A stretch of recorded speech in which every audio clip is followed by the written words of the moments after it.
Olá, seja muito bem-vindo, seja muito bem-vinda. Meu nome é Thiago Benevides e você está assistindo o canal NeoPythonic.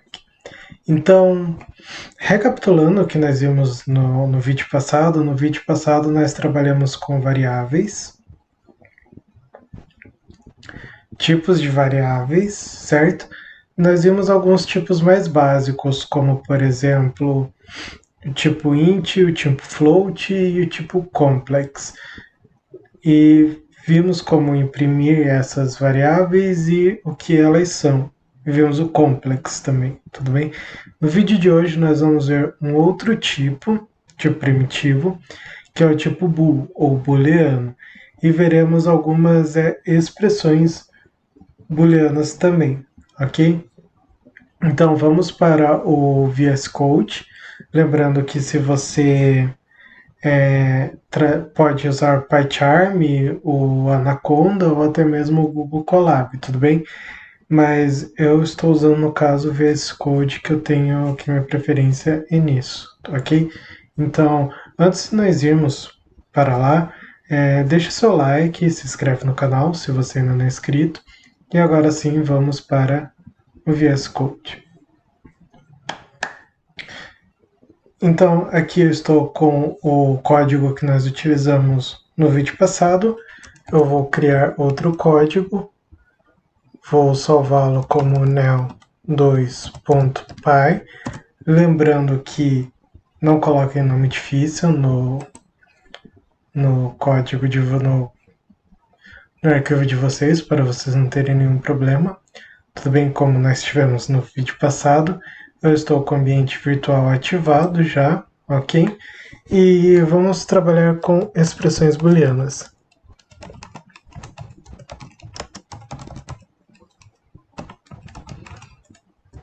E o que são elas? Elas são, em Python nós temos dois, o true e o false. Então, se eu fizer print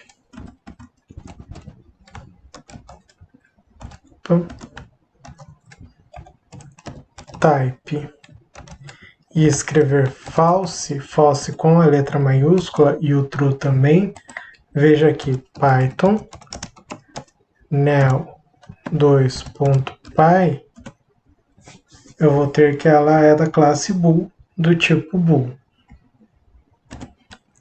Se eu escrever print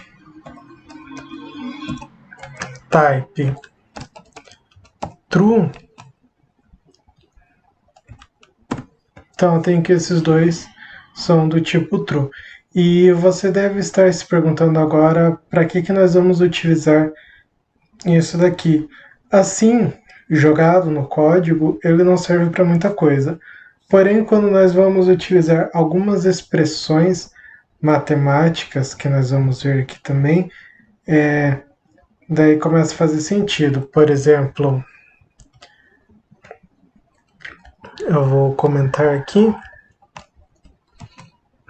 e fazer o seguinte, por exemplo, a linguagem de programação ela funciona como uma calculadora, nós podemos utilizar como calculadora. Então, se eu fizer print 5 mais 6,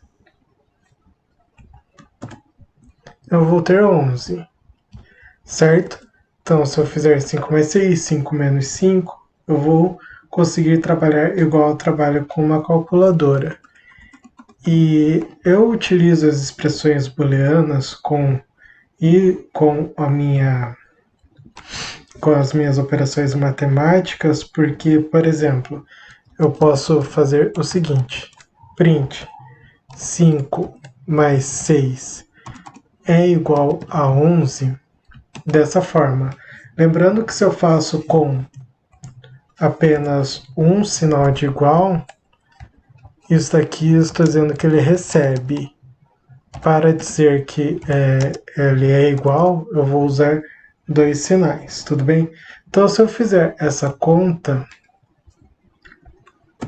perceba que eu tenho um true, que ele é igual, certo? Se eu fizer, por exemplo, é igual a 10, eu tenho false, porque ele não é igual a 10, ele é igual a 11.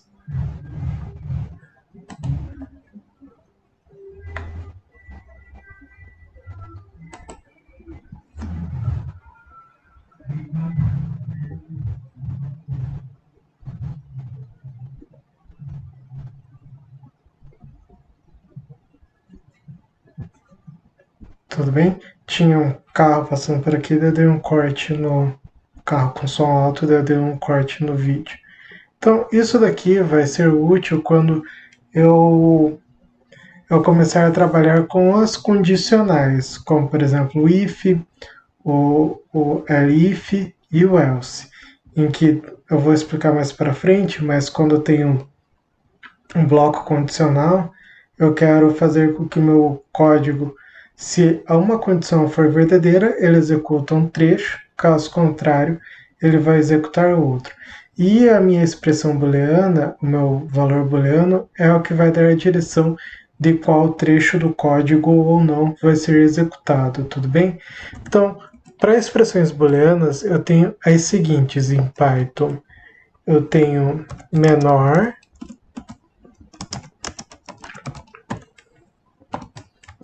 menor ou igual,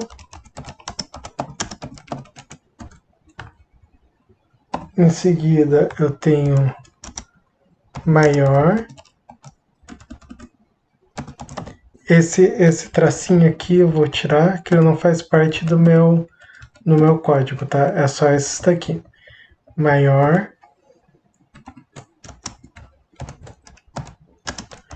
maior ou igual, sempre é menor a, menor que, maior que, menor ou igual a, maior ou igual a, igual, e diferente é esse daqui. É o ponto de exclamação e igual. Então, ele pode ser desde, em algumas literaturas você vai encontrar com não igual, que se uma coisa não é igual, ela é diferente. Tudo bem? Então, por exemplo, eu posso fazer print 6 é diferente de 5, por exemplo. E eu tenho true. Esse primeiro false é desse daqui de cima, e o true é esse daqui. Então, lembra quando eu falei no primeiro vídeo que Python era uma linguagem case sensitive? E isso acontece porque se eu fizer, por exemplo, A é igual a A, dessa forma eu vou ter false, porque o A maiúsculo é diferente do A minúsculo. Então vai acontecer isso de ser, isso é o case sensitive, ele faz distinção entre letras maiúsculas e minúsculas. Mais para frente, quando nós formos trabalhar com dados, isso vai fazer alguma diferença. Por exemplo, se eu tiver todos os meus nomes com a letra inicial maiúscula e procurar, por exemplo, vamos declarar uma variável aqui. Por exemplo, nome. Eu vou declarar Thiago. E agora eu vou fazer print. Eu vou colocar um traço para separar para vocês visualizarem melhor. E agora eu vou fazer assim. Nome é igual a Thiago. O que vocês acham que vai aparecer aqui? Apareceu false, por causa que o T do que eu estou procurando é minúsculo e o outro T é maiúsculo. Então, esse não que é um problema, mas esse é como o Python trabalha, então atentem-se a isso, essa parte de ser case sensitive. Agora, indo para outro tópico, o de expressões numéricas, nós temos que Python ele trabalha convencionalmente igual a matemática, certo? Para não criar confusão. Então, primeiro ele vai fazer as operações dentro dos parênteses. Eu vou fazer assim. Primeiro dentro dos parênteses. Depois exponenciação, multiplicação, divisão, adição e subtração. Então, primeiro tudo que está dentro do parêntese, depois exponenciação, depois divisão, depois multiplicação, daí adição e subtração. E os sinais, eu vou colocar aqui agora para vocês, os sinais que Python usa, isso aqui é para fazer comentários também, tudo bem? As triplas assim, eu posso fazer comentário de mais de uma linha. No Markdown, por exemplo, eu faço isso daqui. Para fazer comentários em mais de uma linha. Acho que no HTML também. E como eu faço comentário em mais de uma linha em Python, é com aspas triplas. Eu não me lembro se eu passei isso para vocês ainda. Mas, continuando, as operações matemáticas em Python vai ser multiplicação,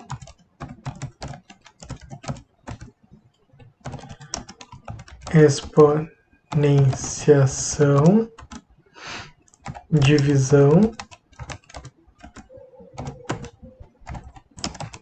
divisão com parte inteira. Eu já vou mostrar esses casos para vocês, tudo bem?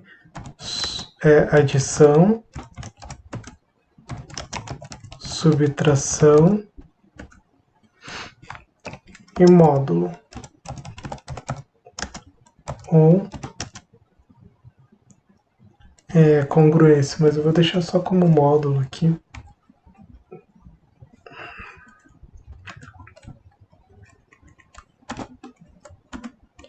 Então, quando eu falo multiplicação, todo mundo já sabe. É 2 vezes 3, 2 vezes 4, 1,5 vezes 5 e assim por diante. Quando eu falo exponenciação, é 2 elevado a 3, 3 elevado a 2, 4 elevado a 2, 4 elevado a 5 e assim por diante. Agora, quando eu falo divisão e divisão com parte inteira, veja, por exemplo, o seguinte: se eu fizer 3 divididos por 2, eu tenho 1,5, certo? Agora, se eu fizer dessa forma, print 3 divididos por 2, perceba que eu tenho 1. Isso por quê? Porque quando eu uso essas duas contrabarras, a linguagem Python ela vai descartar a parte decimal, aquilo que vem depois da vírgula, e vai me entregar somente a parte inteira. Isso é interessante quando nós formos trabalhar com listas e indexação em listas, que daí nós vamos ter que usar para buscar um elemento da nossa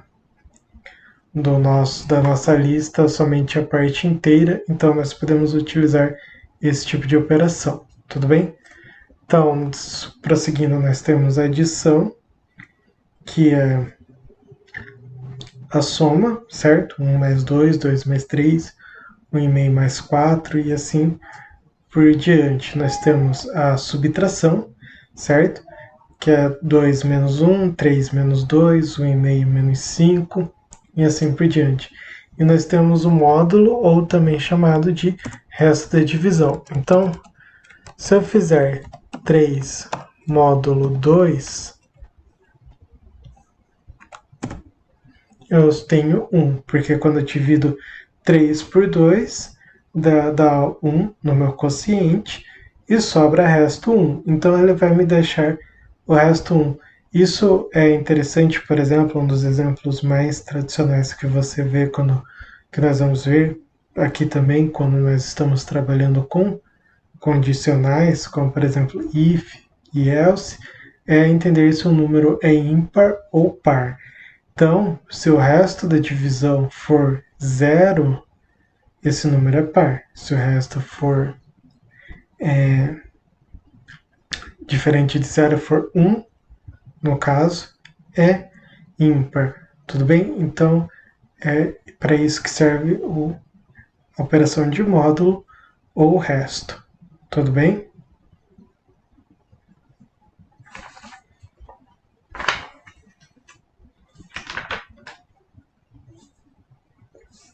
Então, no vídeo de hoje, eu vou ficar por aqui. Eu não quero me estender muito com esse conteúdo, com essa parte. No vídeo de amanhã, nós iremos falar sobre as condicionais. Eu vou entrar no if, no else e no elif com vocês, tudo bem? E nós vamos trabalhar um pouco melhor e retomar essa parte de expressões booleanas e ver melhor como se trabalhar essa parte lá, ok? Então, muito obrigado por ter assistido esse vídeo até aqui. Lembrando sempre que se vocês ainda não deixaram o seu like, por favor deixar, se inscrevam no canal e até o vídeo que vem, ok? Muito obrigado novamente. Meu nome é Thiago e até.